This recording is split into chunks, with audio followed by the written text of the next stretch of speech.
Hey there, welcome to LSAT Demon Daily Digest. I'm Ben Olson, that's Nathan Fox. Together we're the founders of LSATdemon.com and our weekly podcast, Thinking LSAT. Here's what we talked about this week.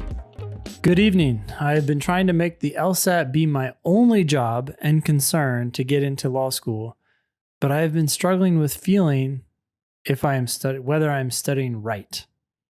I am trying to teach myself another language alone, and it is not working. Please give me some sound advice on what you all think will help me to feel motivated and confident to not only study but learn from my mistakes and master the LSAT to the best of my mental capacity. How can I utilize your resources to be successful with this and build my confidence? I'm going to start there before we do the second question. Yeah, second question. You seem to be very concerned about your confidence and whether you can succeed. What's your take on this situation? You need to get the easy ones right. Start with getting the easy ones right. If you're a Demon student, go to Demon, start drilling, do maybe logical reasoning because those are the shortest little bites. Do one question and get it right. You have to practice getting the questions right. That should build your confidence. It will also be building your understanding because you're going to be just figuring the questions out, getting them right mostly. When you miss questions, the Demon has video explanations, written explanations, and an ask button built right in. So you can get lots of help for the ones that you didn't solve yourself. But the way to build your motivation, the way to build your confidence, the way to learn this language of the LSAT is one question at a time and just practicing getting the easiest stuff right, which is what will happen if you just use the Demon. The Demon is going to give you questions that are at a just right level of difficulty for you, and you should be getting about 80% of those questions right. If not, the Demon will actually make the questions easier for you so that you can hopefully find that 80% just right level of challenge. On the ones that you miss, you can look at the explanations, you can figure them out, you can ask for help if you need it. But on the majority of questions, you'll be getting them right, which will hopefully get you moving in the right direction. Okay. Second question. I have a bachelor's degree in business, and I've been trying to apply as a legal secretary, aide, or receptionist. Really, any job working in a law office that is entry level, and I'm not getting called back. What do you all suggest for this? Am I wasting my time? Do you all think I should look for a part-time job for something within my major instead of trying to gain early experience? Or maybe I am looking in the wrong places or not doing something right within this process. I don't know why you're not getting calls back. Why job do you applications want this job? Are just job applications, Ben. It's so humiliating. It's like such a dehumanizing process. You know, these resume drops, she's on monster.com or Indeed or Craigslist or whatever. And she's just firing out like hundreds of applications, and probably the applications are having her jump through all kinds of hoops. And, you know, you do like online tests and videos and answer special questions, and you're like doing all this work. And then the problem is that they're getting 1,000 applications for every job. James in the chat says, then filtered through an algorithm, which is also possible. That's like a human might never even see your application. Yeah. So I don't know what to do about all that stuff. Do you think that they're going down the wrong path by even trying to get a job in a law firm? Well, I think if the motivation is to improve your application, it's the wrong motivation. I think the only benefit to getting a legal job is to make sure that you're not going down the wrong path. If you absolutely hate working as a legal secretary, aide or paralegal, then, you know, law isn't for you. Yeah. If you get there and you're like, oh my God, this is the most toxic environment I've ever been in, like it makes me want to die the second I show up at work every day, then that's a pretty clear indicator that like you're not going to like law firm life. Yeah. So sure, get some kind of a job there to figure out whether you're going to like it or not. There's a lot of reason to do that. I mean, one thing they say, you know, should I instead try to get a job within my major? But your major is a bachelor's degree in business. There's nothing more general. Yeah. There's nothing more related to the law. What do you think law is? I mean, it's about money. It's a business. Every law firm is a business. So, and every law school is a business. So it's like, there's nothing more related. Law and business are the same thing. And it's not your bachelor's degree that's keeping you from getting these jobs.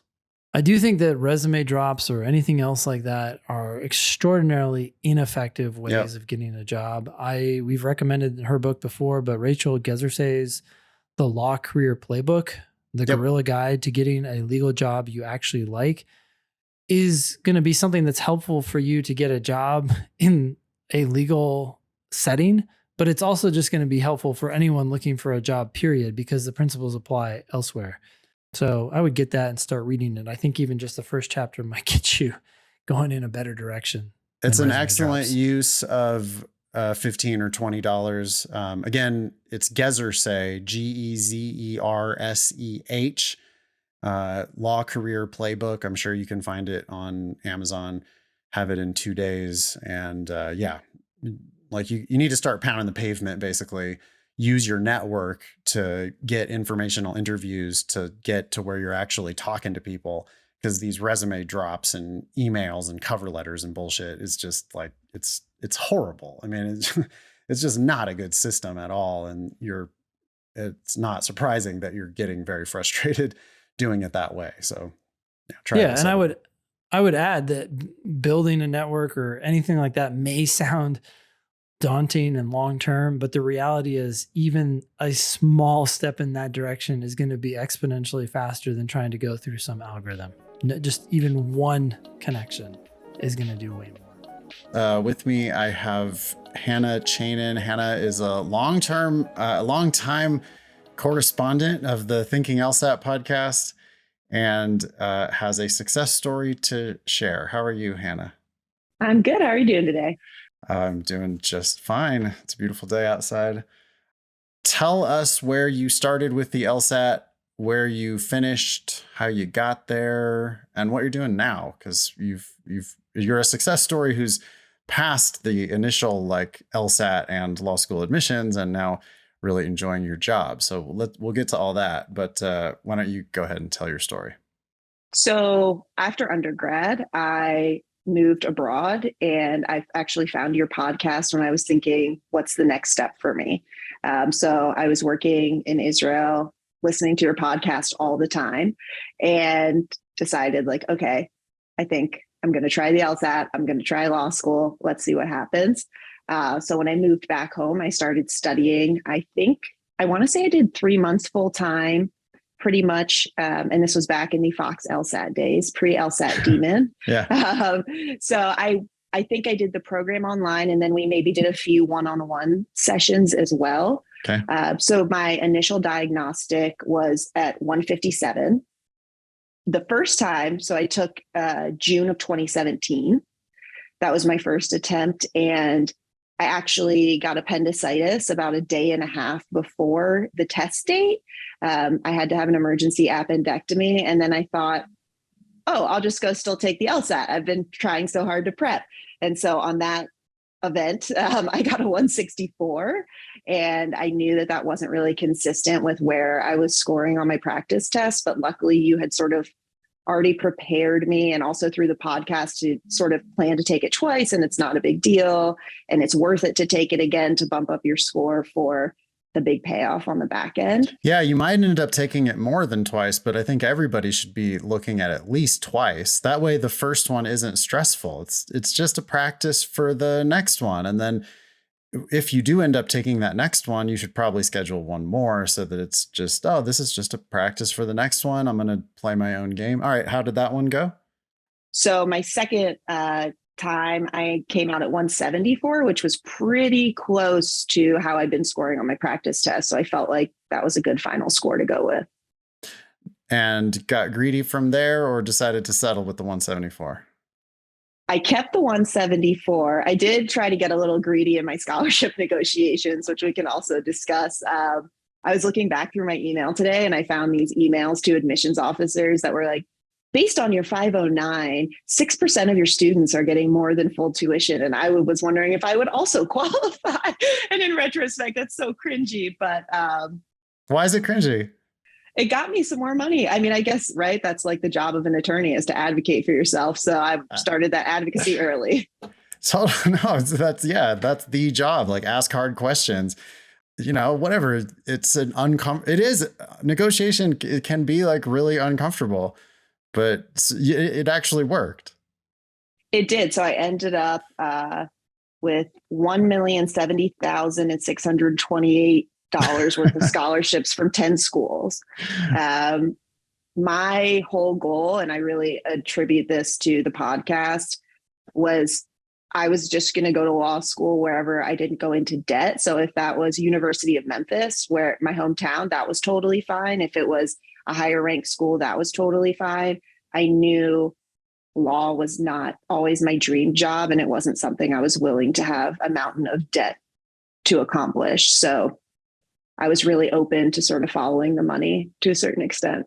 Yeah. Okay. So $1 million plus of scholarship offers. You can't accept all of those. You tried to negotiate as best you could and get yourself the really very best offer you could find. And what'd you end up with? So I ended up with a full ride at WashU in St. Louis. I think at that time, maybe they were ranked like 18 or something like that. I'm not really sure. Like the ranking really wasn't that important to me. I actually didn't even visit St. Louis until May before school started, because like it was really, for me, it was about the scholarship. And I was like, I'll figure out the apartment and if I like the city, but it wasn't about the campus and all of that. It was about like getting my education for free. Yep. My second runner up was Vanderbilt. I was pretty close. I want to say that they were at like 60 or 70%, but again, it wasn't worth it to me to even take like 30 or 40,000 in debt. My biggest struggle was I was waitlisted for Harvard, and sort of thinking like, oh, if I got in, would I do it? And like, well, I abandoned my principles of not taking debt for this like name brand prestige. Luckily, it didn't get to that point. So I didn't have to cross that bridge. But I did make the decision that even if I got in, I wasn't going to go. I was going to stick with the full ride at WashU. Yeah, we can cross those bridges when we come to them. It's always a good decision or a good problem to have at that point. But no, it worked out well for you even without that option. So talk about WashU a little bit. How was 1L? I guess I would say like drinking from a fire hose. I mean, overall, I'll say I loved law school. Unfortunately, I had 3 semesters on Zoom because of the pandemic, but I have never gone to school with so many like really, really bright and driven people, just really, really impressive classmates. And my first semester, I had always been an A student. I obviously had always been a hard worker and a big studier. And law school is just really different. I got all B's and 1A my first semester. And, to me, that was kind of like not a failure, but just sort of a slap in the face. Like all this work I put in, I thought I was going to do so much better. But it did help me recalibrate about what's important for me in law school. And it's not just the grades. The grades are important for the interviews and the whatever, but just learning as much as I could and sort of like learning the law school system, which is just a little bit different than other academic systems, and kind of like how to beat the LSAT, how to beat law school. So my grades went up remarkably. All B's and an A isn't actually that bad necessarily, right? I mean, was the average GPA like 3.3? So all B's and an A put me below 50%. Okay. In the class ranking. I mean, it's like WashU is just full of really wicked smart people. I mean, yeah, I'm sure it is. I mean, this is like, we get new students, right? New listeners all the time who they're like, well, of course I'm going to get straight A's in law school. I've always gotten straight A's. And it's like, yeah, but everybody in law school has always gotten straight A's. And it's not like that in law school. Yeah. The farther you go up the ladder, it's like the more that pool is all straight A people who have, had straight A's in undergrad and done really impressive things. So it's an iron sharpens iron environment. Like it was great because everyone was so sharp. I think some people really got pulled into the competitive nature of being the best, and that wasn't really my goal and didn't have to be because I wasn't going into debt. So I wasn't worried about getting that $200,000 job because I didn't have to pay off these massive loans. But you unlocked law school. What did you do maybe differently in law school than what you did for the LSAT? A big thing, honestly, was having a life outside of law school. That was really important for me. Like I made friends in my neighborhood. I made friends with non-law students, and really trying to engage in the community and get out of the law school bubble. I think it's much easier to get burnt out and over competitive when your whole world is your law school colleagues and the assignments and the grades. So I think that really helped me stay fresh. I have my dog in law school with me, and I think it helps so much. Like I would occasionally bring her to school, just kind of like finding ways to relieve the stress, get away from it, and then be able to perform my best. Like when I did have to show up and really answer those cold calls or write that exam. Like I just felt like I had more reserves than maybe some of my classmates. Interesting. Okay. Did you also study differently? Did you find some secret methods during your second semester?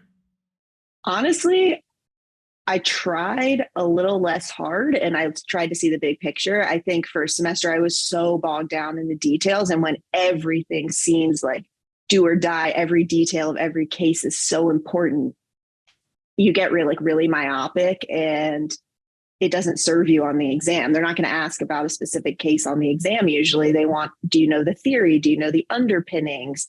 And so trying to take a step back, see the bigger picture, and see how all of what we're learning works together, that was helpful. I mean, some things are just going to be hard. Like property is really freaking hard. Contracts is really hard. Like it got better in 2L and 3L when I was taking classes I was much more interested in. What did you do between your 1L and 2L years? So my 1L summer, I got on the internet because I didn't necessarily have the grades or any like URM diversity to get a paid firm internship my first summer. So I literally got on Indeed.com and was like, what are some issues I'm interested in and what kind of nonprofit would I want to go to? What do I want to do? And so I ended up with Compassion and Choices as a summer legal fellow in Portland, Oregon. And they are a nonprofit that's solely focused on end of life advocacy. So it was a really cool, like the director of legal there was the director of the ACLU of Oregon before. So just like tons of connections, such a cool place to live. Oregon's awesome. Yeah, you like Portland? Oh, I loved Portland. It helped that my brother was there for his residency. So I sort of had like some family there, and I got paid. Yeah.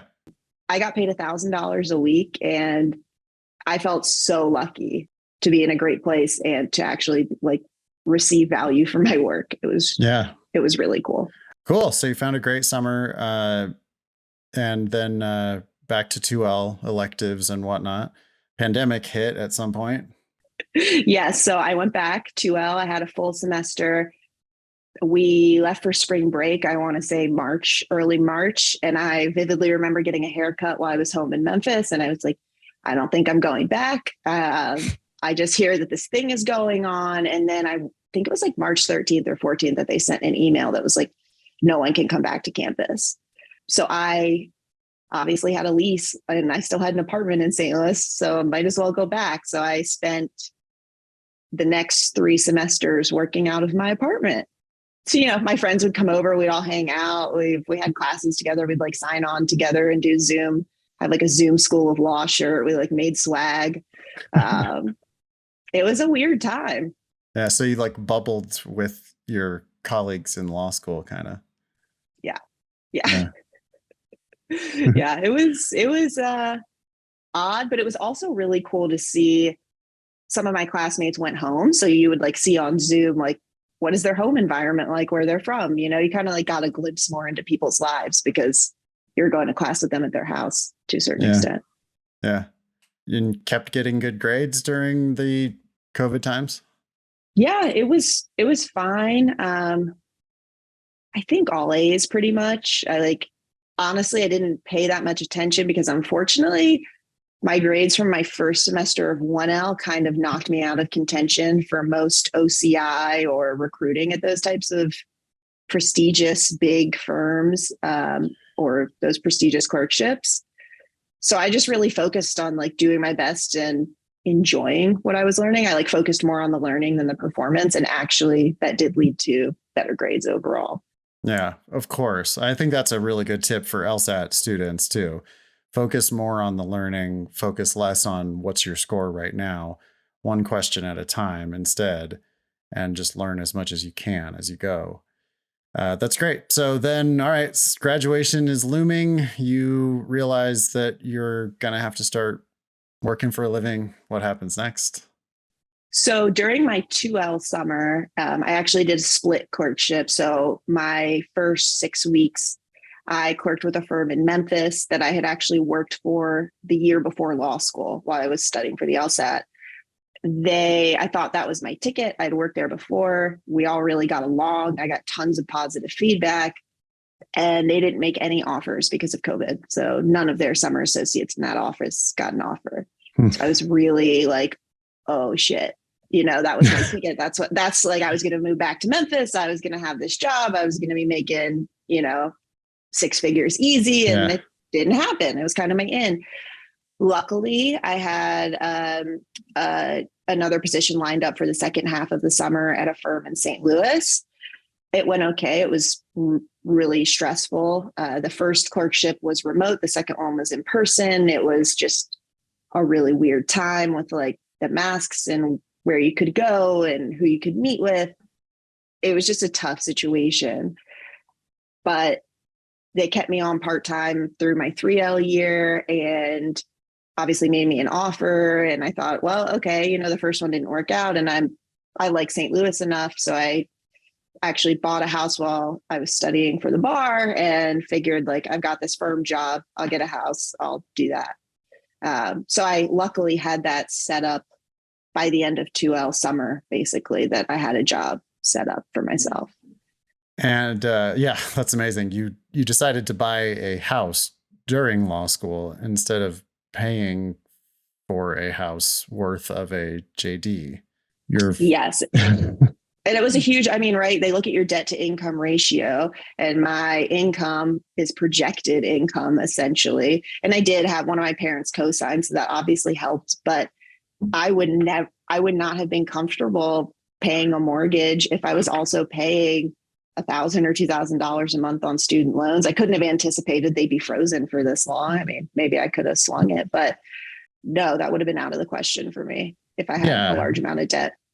I think it would have been at least $2,000 a month. When I graduated from law school and I worked all the way through, I had $160,000 in debt. I think my monthly payment was like $1,600 or $1,700 a month. And that was back in 2011 when I was graduating.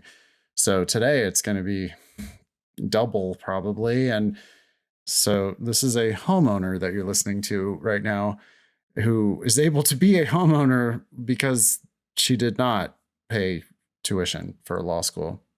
Fantastic. How did the job work out? So renovated the house, took the bar. That was a whole wild experience. Took a bar prep class. So yeah, I just did like a bar prep online thing, and it's just super intense. So I was sitting in my living room while they're like tearing out my kitchen.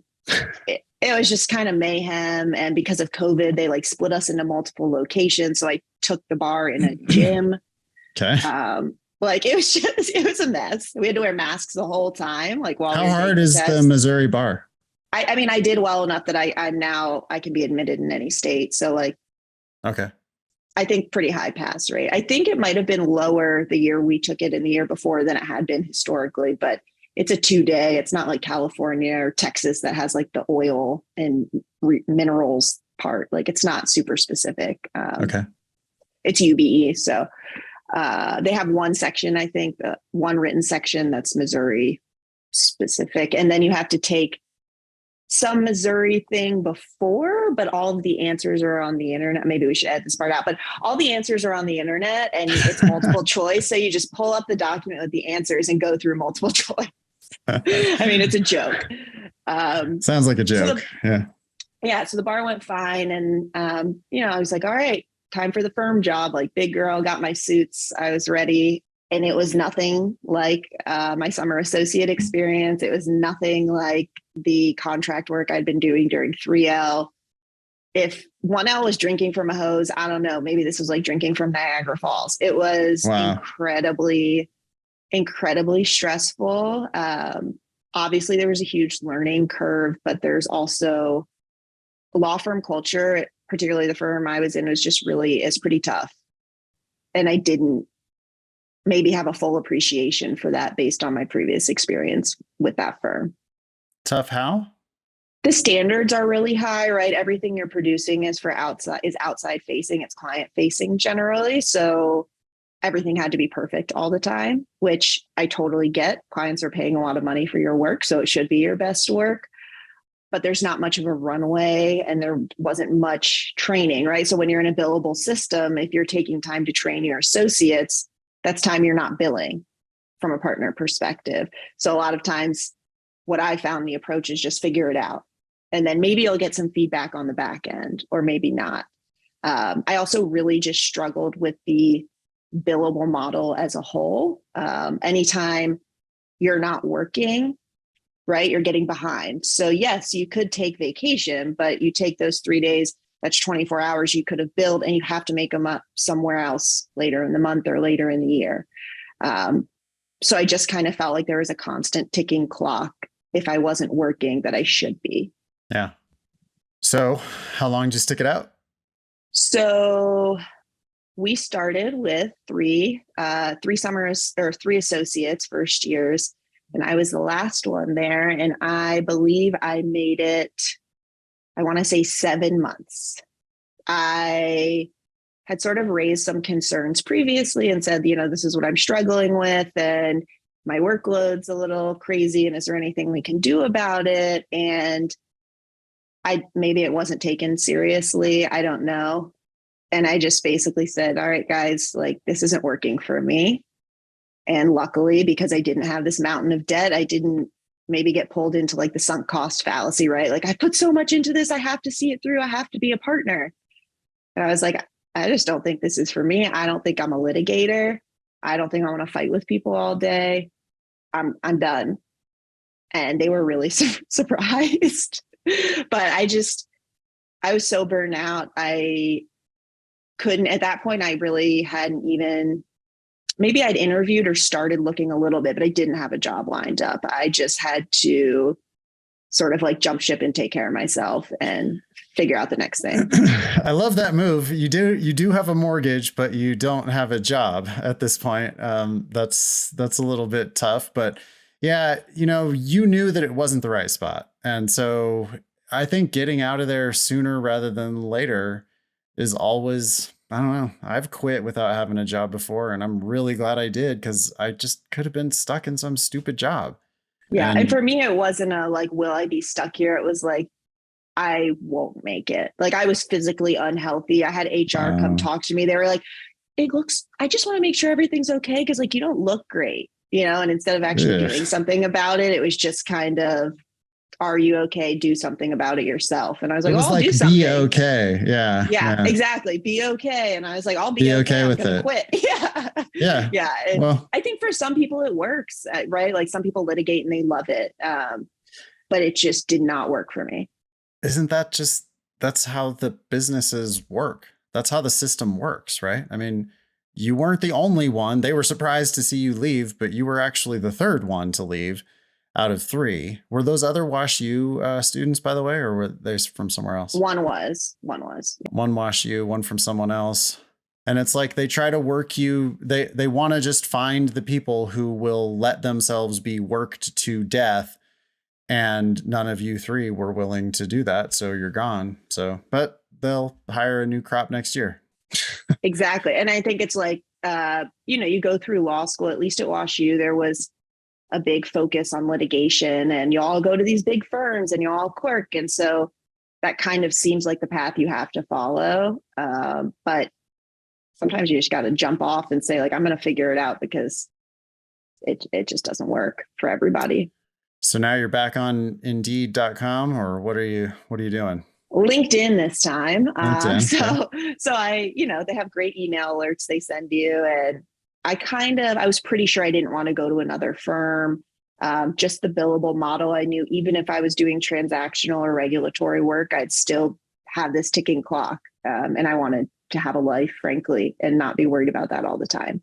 So I saw this job posting for 23andMe, the genetics company, and I was like, I don't think I'm qualified for this, but I had just read an article about how women are much less likely to apply for jobs because they feel underqualified, and that we should all maybe edit this out. But if I was an average white man, would I apply for this job? Sure, why not? So I was like, screw it, I'm going to do it. And I applied. I think they wanted like 2+ years, 2 to 3 years of regulatory healthcare experience. And I'd only done medical malpractice defense litigation, and I had 7 months of experience. Interviews went great. It was all remote. I was like, there's no way this is going to happen. Like, I'm sure there's someone who's more qualified that they're interviewing. And it happened. And I'd heard horror stories about people like, you're going to have to take this huge pay cut to go in-house. You're not going to get training when you go in-house. And the manager I have has been the most hands-on, huge into like training, educating, and I got a 20% salary raise. So it worked for me on both fronts. And now I work from home, spend all day with my dog, have tons of flexibility. It's been a huge game changer.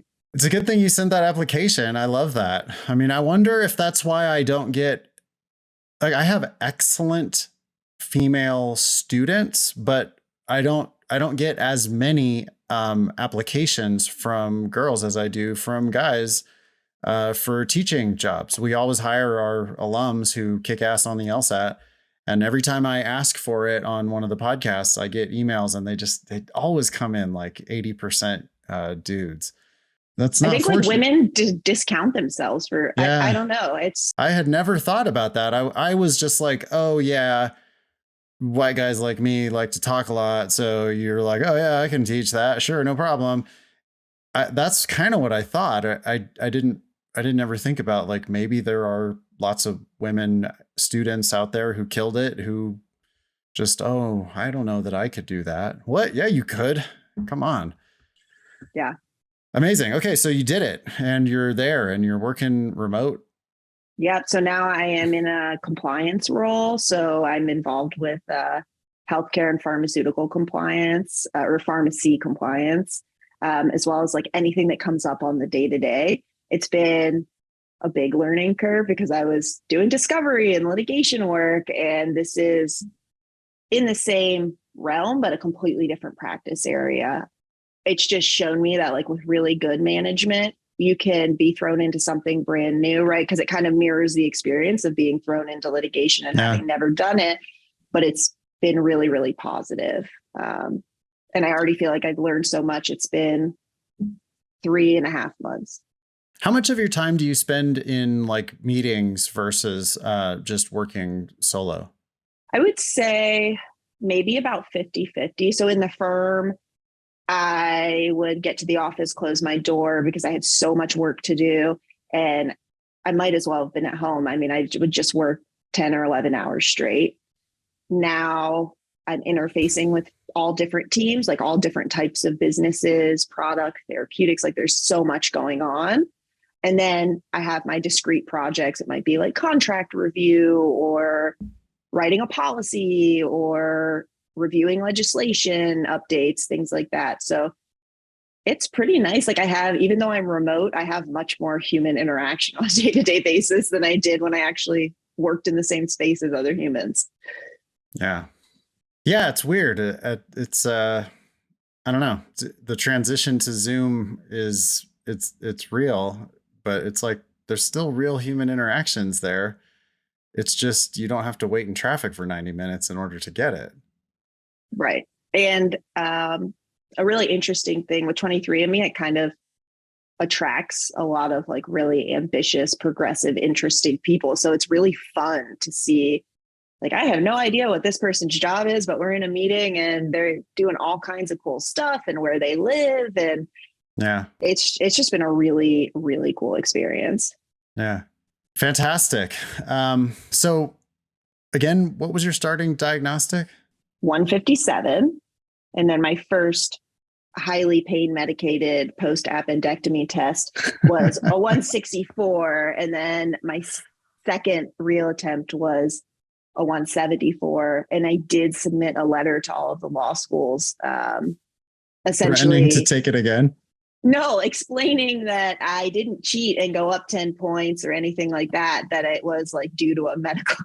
Like, I just didn't want them to be suspicious about some huge jump in my score. So I submitted an affidavit essentially that it was a medical related issue. Sure. I'm not sure that was actually that necessary, but probably not. Yeah, they gave you the scholarship because you had 174, and that 174 was going to look really good on their 509 reports. I was just looking at this the other day with Ben on the other podcast. Wash U is that's the school that I remember from the very beginning of my LSAT teaching days, that they were always out there early in the cycle giving scholarships to people with high LSAT scores. And if you look at their ranking now over the past decade, they're just like slowly ticking up, and they're in a hard part of the curve to climb. They either just tied or passed Georgetown. I can't remember it, but it was like we got an email blast to all the alum. They were very excited about that. Yeah, it doesn't matter to me. Well, law school rankings are inherently bullshit, but that is the game that they're playing. And so once you know what game they're playing, jockeying for law school rankings, then you can play your game, which is, okay, cool. Well, I'm going to take advantage of this system and use my LSAT to get myself a scholarship at these schools that are wanting to, climb the ranks. They're trying to break into the top 14, right? It matters to them. So even if it doesn't matter to you, you can just use that to matter to you. And you did it. So 157 to a 174, a full ride to law school, a brief time working in law firm life, and then immediate kind of miracle transition into in-house counsel. That is certainly a success. And I will say the podcast, I don't think most of my classmates had any idea what a 509 form was. I don't think most of my classmates took that into consideration, what they could negotiate, debt, scholarships. I don't know if it was because I was a few years out, and so I had a better idea of what I was willing to take on and what I wasn't. But it was like I had this secret weapon, and I knew how much scholarship was average and what people were getting and could sort of plan accordingly. Yeah. Listeners, if you're brand new and you just found us, go to lsatdemon.com/scholarships. We have this scholarship estimator tool, which we didn't even have when Hannah was going through the whole process. But if Hannah put in her undergraduate GPA and her LSAT score into that tool, it would kick out predictions for what kinds of scholarships she would get. And certainly we would have projected a full ride for Hannah for Wash U. That's based on ABA, American Bar Association 509 information reports. Those are all linked from the scholarship estimator. So again, lsatdemon.com/scholarships. And there's these little PDF icons next to every school that'll show you the most recent version of their 509 report, which breaks out not just LSAT and GPA data, but also all of the scholarship matrices. Here's our 75th percent scholarship amount. Here's our 50th percentile scholarship amount. Here's our 25th percentile scholarship amount. And then a whole other table that is saying how many people got less than half scholarships, more than half scholarships, full ride scholarships. That's all public information. And Hannah was able to use that information to her advantage. And more than full ride. So if you get a full ride somewhere and you think that there's like 15% of people who are getting more than that, and you think that you should be one of those people, send them an email and tell them you saw their 509. And we just saw one the other day. Yeah. Dickinson, Penn State Dickinson. They have been similarly climbing the rankings over the past few years.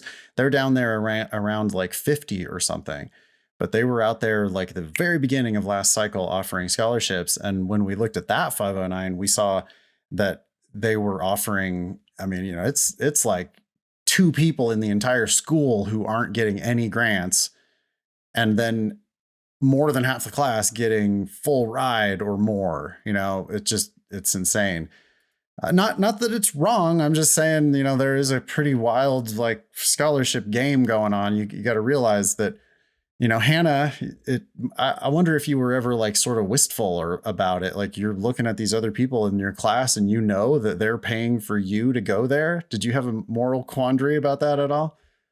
I had no moral quandaries because, I contributed my LSAT score for their rankings. But Yeah. I did, sometimes my friends would be like, I can't believe they're raising tuition and we are on Zoom, because that was one of their Yeah. justifications was like, we have all this technology we need to pay for and we need to train staff. So like we do have to increase tuition. And I felt for my classmates, but I was like, well, I'm not paying, so it doesn't matter to me. Thanks, guys. Yeah, exactly. And I vividly remember thinking, wow, if I was paying full tuition to get a legal education on the internet, I'd be pretty pissed. Yeah. But I didn't have to worry about that. So, and I would also say one other thing is if you know where you want to practice. So in St. Louis, right, WashU is a great school. I loved it. I'd recommend it, especially if you get a scholarship. St. Louis University is almost more well respected in certain practice areas. It was the same thing in Memphis. Like a really good grades from the University of Memphis or University of Tennessee will get you in the big firms there. And maybe you'll have more alumni recognition than you would for a degree from somewhere like WashU. So don't chase names. I mean, what practice areas are those specifically? So SLU, St. Louis University is one of the top healthcare law programs in the country. And I was planning to do some cross-pollination during my 2 and 3L years, but it never happened because we were on the internet. Couldn't do it because Zoom. Yeah. Awesome. Anything else that you feel compelled to share with our listeners / viewers? Time sections. That's like the one thing I still have burned, like seared onto my brain. Be honest with yourself and they'll be like, oh, I just kind of missed that one a little bit, just a little bit. Like, I wouldn't make that mistake on the real test. And what helped me was thinking about like the scholarships I was going to get by putting in the work and being like, every hour I study, I'm earning a few $100s for myself in debt that I don't have to take on. So putting it, it really is, I hate to say it, it really is such an important test. I mean, I won't say change the trajectory of my 20s, but I mean, it kind of has. I'm 29 now and I'm a homeowner and I'm there because I studied so intently and made a goal to not have debt. And it can really like change things for you. So take it seriously. Yeah. It seems quite literal that like you own a house because of your LSAT. Yeah. I mean, it's a huge part of it. So, and just that I can like live the life that I want and have the flexibility and I don't have this huge thing looming over my head that I have to worry about. It's huge.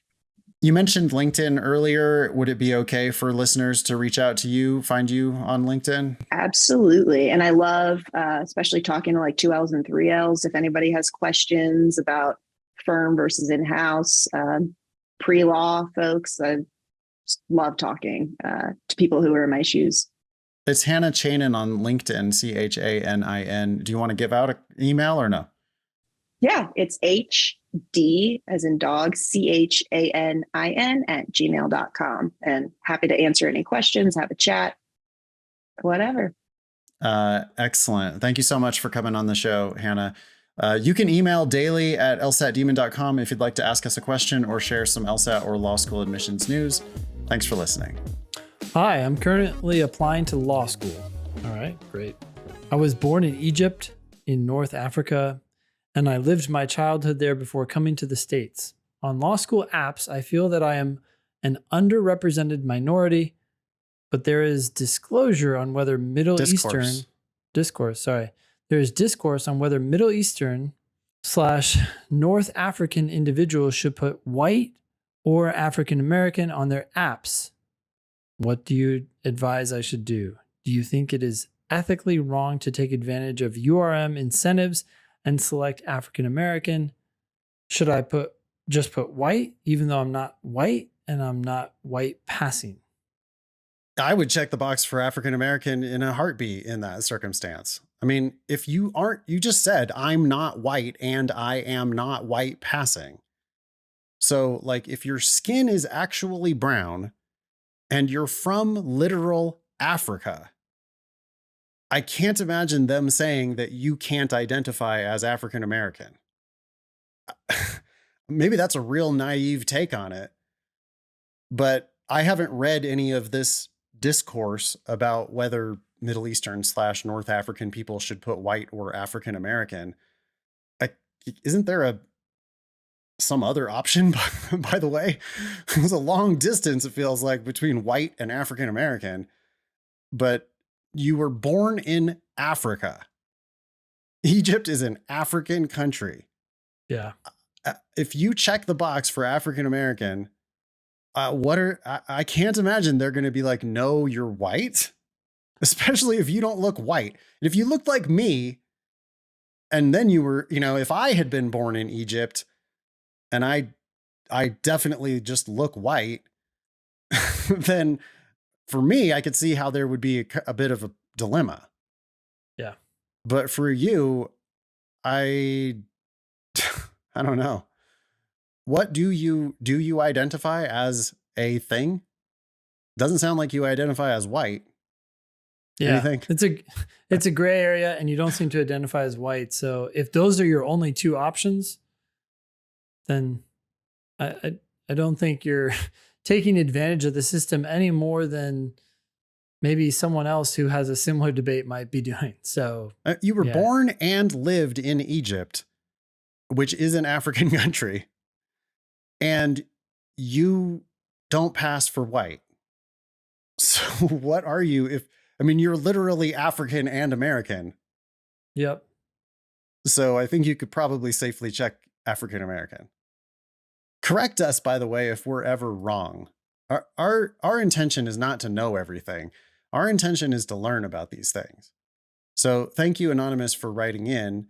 If any of the listeners want to shed some light on whether Egyptians should or should not identify as African American for the purposes of law school admissions, we'd love to hear what you have to say about it. daily@lsatdemon.com. We don't claim to know everything. We're trying to learn the things that are relevant to our audience. We have an email here from Noah. Subject is burning the boats, but not the bridge. Dear Demon Team, UGPA 3.94 majors in finance and communication, LSAT 164, August 2022. Would love y'all's feedback on my dilemma. Cannot thank both of you guys as well as the whole Demon team for everything y'all do. Feel free to use my first name if this does get aired. He didn't say all y'all twice in one sentence. The first time he said Ben and Nathan. I put that y'all in there. With a diagnostic score of 146, I enrolled in unnamed guaranteed course.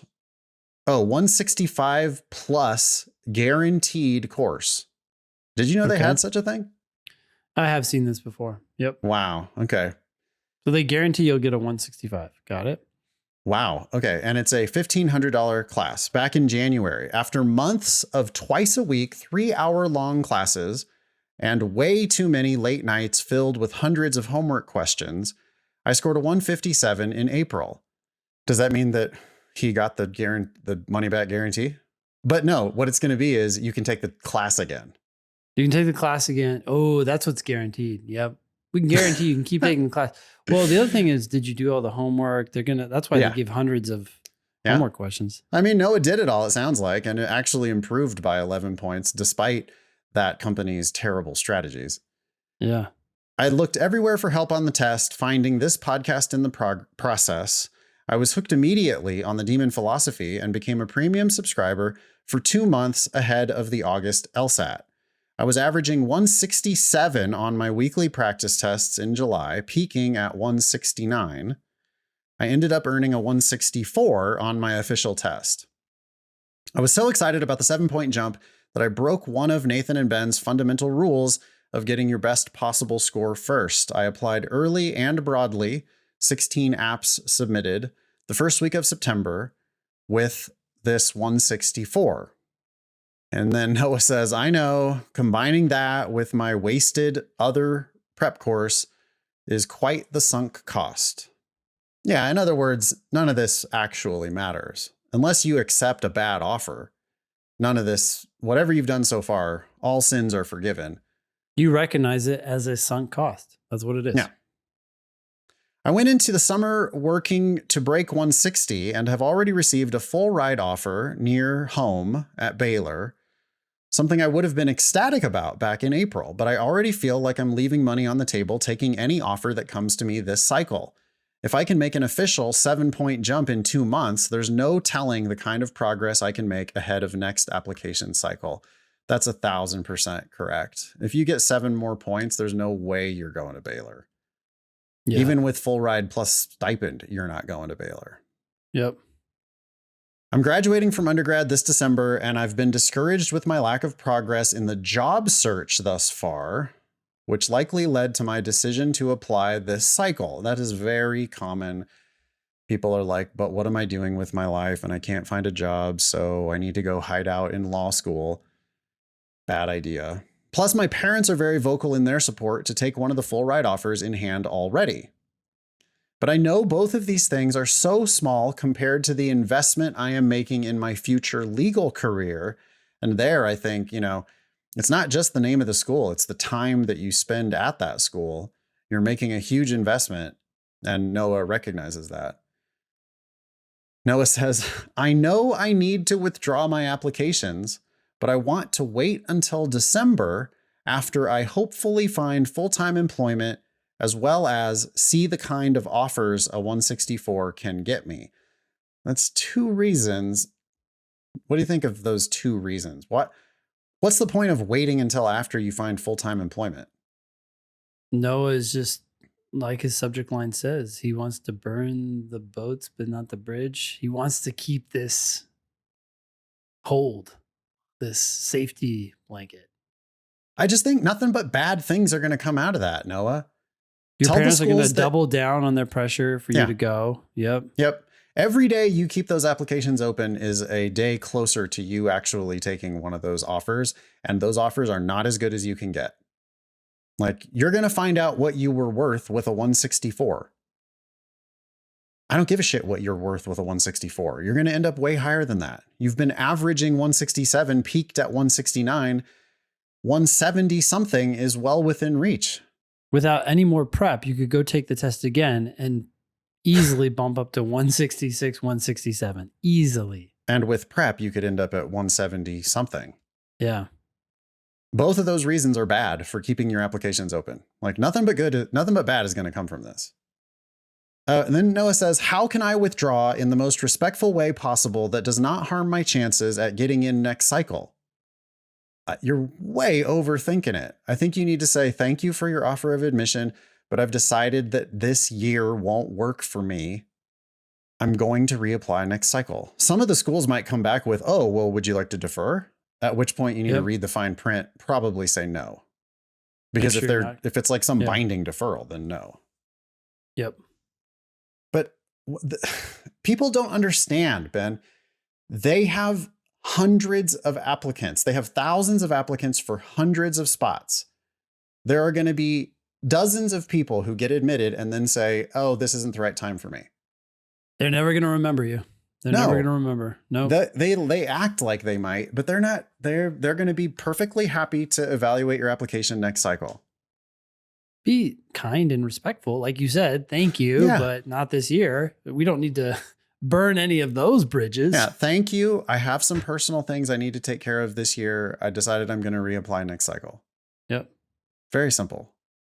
Just for reference, my top 5 I feel I will be likely accepted at. So right now with your dorky 164, which you know you can do better than, Emory, Maryland, George Mason, Fordham, and North Carolina. Not that there's anything wrong with those schools, but not those. There's nothing like wow about any of those schools. And Noah says, but I know I could be eligible for full ride offers from these same schools if I put the work in this spring after I graduate undergrad and apply next cycle with 3 more official attempts. Oh, well, here's another thing. Noah's in undergrad. Work on your grades too. Jeez, you have time to. Yeah, and you haven't even graduated. Yeah. No brainer. But step 1 is just, you got to get this out of your mind. So go right now and just withdraw from all these schools. I think you'll feel great once you do. Yeah. Sometimes what you fear most is what you need to do the most. Yeah. And you've been thinking about it for weeks. And then once you finally do it, you're going to be like, oh my God. I threw some stuff away, Ben, yesterday. I bought this house 2 years ago, right? and it was furnished when I bought it. And there's like still stuff that when I see the stuff, it's like, it doesn't make me happy. And it's just kind of taking up space in a drawer. And then like I go and just finally like recycle it or whatever. Instantly, like I'll never think about it ever again. It's just like, that's gone now. One less thing to just kind of like, you see it and you feel shitty about it and you think about it and you have this debate, the same debate, and then you don't do anything about it. And then you repeat that 100 times and then you finally like actually do something. Yeah. Maybe Noah can just go ahead and rip off that Band-Aid right now. We have an email here from Taryn Preet, who is a recent LSAT Demon Live student. Hello, Ben and Nathan. First off, thank you for providing daily tips on how to crush the LSAT test. Test. Being a Demon student for almost 2 months, I can say that I've developed a basic system for attacking these questions. I know time allows for more realizations, which help with the overall results, but I'm noticing that I'm falling victim to a subjective approach along this journey rather than an objective one. What do you mean by that? Yeah, I'm curious. I often catch myself being biased when I'm selecting these answers, which in most cases end up being wrong. Soon after that, I come to an instant realization of my mistake, followed by an accrual of regret, which typically weighs on my mind when I try to move on to another question. It's like I accidentally pressed a button to launch a nuke, figuratively. Good. And now I can't get my mind off of it. Whoa. Okay. I often catch myself coming back to the same question days later and rereading it to make better sense. Could you provide feedback on what I'm doing wrong here and share some insight on how I can adopt a more objective approach? I appreciate it. Thank you, Taryn Preet. Unfortunately, you're saying I catch myself being biased when I am selecting an answer. I'm not sure exactly what you mean by that. I mean, my first thought was personal political bias. Okay, that can happen. That can happen, especially with novices, that they think they're supposed to be picking answers based on like what's morally right or morally wrong. What answer supports the environmentalist position as opposed to which one actually has to do with whatever they're asking?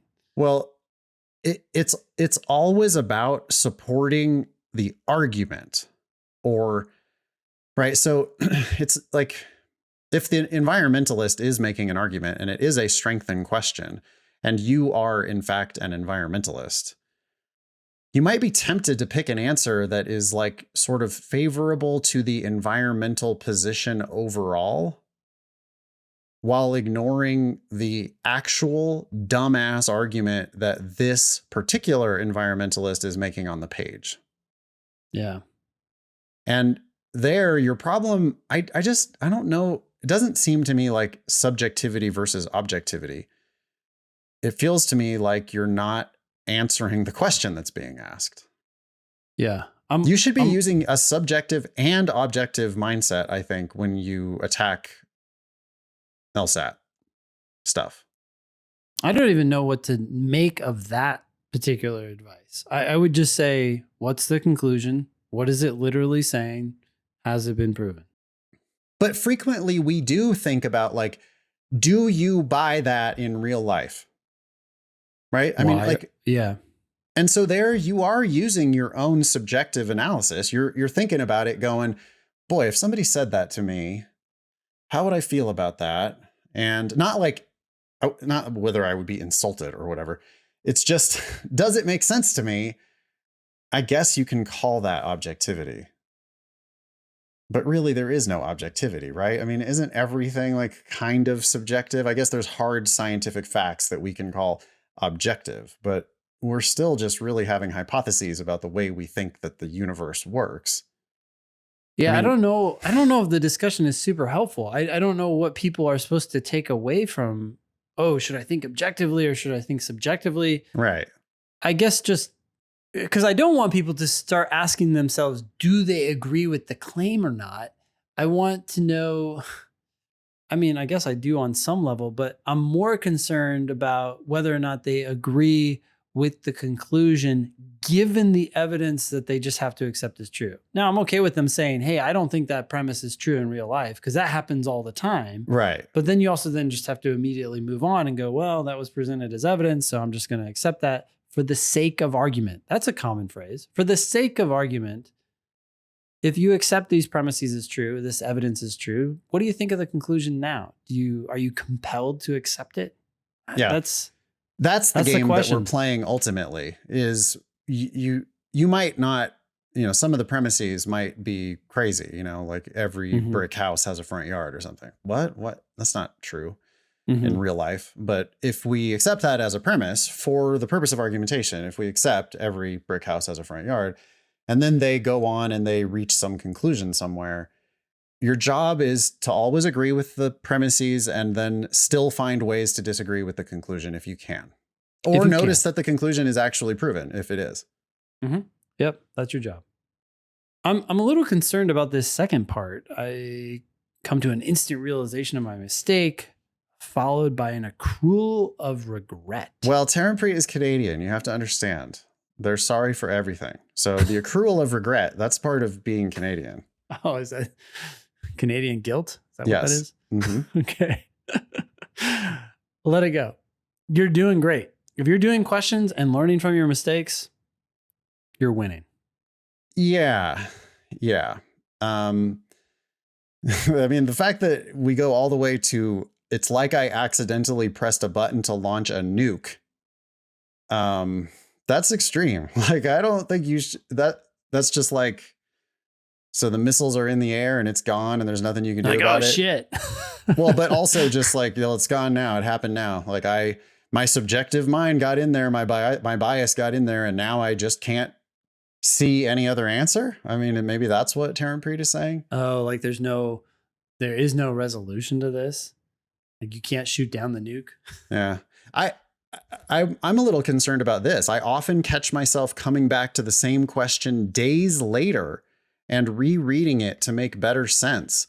I feel like you're doing too many questions and you're not reviewing thoroughly enough in the moment to make sense of them. Maybe you did a full test today and you're not going to review until tomorrow, but tomorrow I would expect that you make full sense of that question. Not you're still thinking about it 8 days later, going back to it. Well, no, you should have unlocked that question in your review. You should have solved that question in your review. And that's really the way to put it in your rearview mirror. Yeah. Even better than that, solve that question while you're doing the test. Take just a little bit more time with it. Yeah.